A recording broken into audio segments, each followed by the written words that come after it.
This is Bishop Hughes in the Diocese of Newark, and we're at about midpoint in Advent. 2 weeks behind us, just about 2 weeks in front of us, and Christmas approaching faster than almost anybody I know is ready for it to get here. Ready or not, here Christmas comes. There is something wonderful about this Advent and this Christmas, though, for us, especially here in the Diocese of Newark. The last 2.5, almost 3 years have been quite a struggle as we dealt with COVID. And while it's not completely behind us, we still have to be careful. I don't know about you, but right now at this very minute, I know 6 people that are quite ill with COVID. So we still have to be careful. But even in the midst of being careful, things that feel like a regular part of our life are being restored. I am back in my office. I'm back doing visitations again. People are back in church. We're gathering again. We had people at my house for Thanksgiving. We'll spend time with others at Christmas. These things that are so important to us are being restored.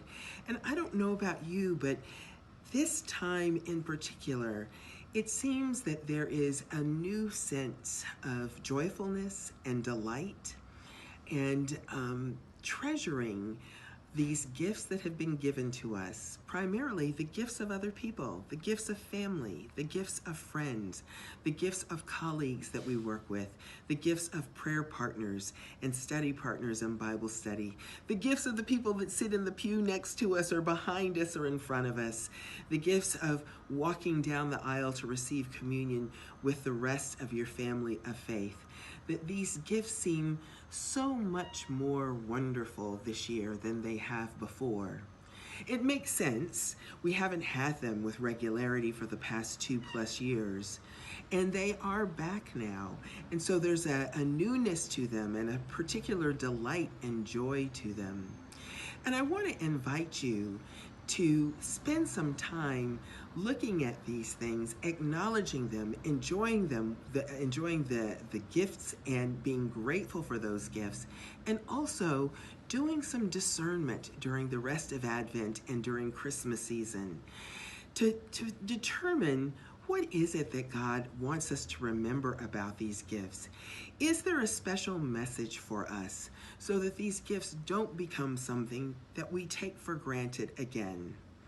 I know we can't, in our regular lives, give the same attention to everything all the time. Some things have to be priorities, and some things have to be less important. But I am keenly aware that pre-pandemic, many of us took our relationships, we thought they were important, but we took them somewhat for granted. And most of us have discovered during this time that those are priorities to us, and we want them to remain priorities. It takes discernment to spend time thinking. And when I say discernment, I really do mean asking God, what are you doing in this situation? And what would you have me do in this situation? Every Sunday when I go to church, one of the first things I say as I open the service is what a joy it is to be together face to face, and that I hope we always treasure this and that we don't ever go back to the place where we take our being able to gather for granted again.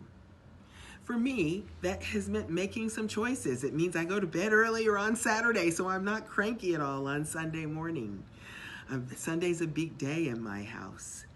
For you, it might mean something else, thinking about where your time goes so that you can be with the people that you care about the most. This discernment, this asking the question of what is it that God is trying to show me and what would God have me do with it? It might be key to us as we enter into the holiday season and into 2023. It might be key for us as we determine the best ways to hold the treasure that God has given us in a place of honor and a place where it is cherished and not taken for granted.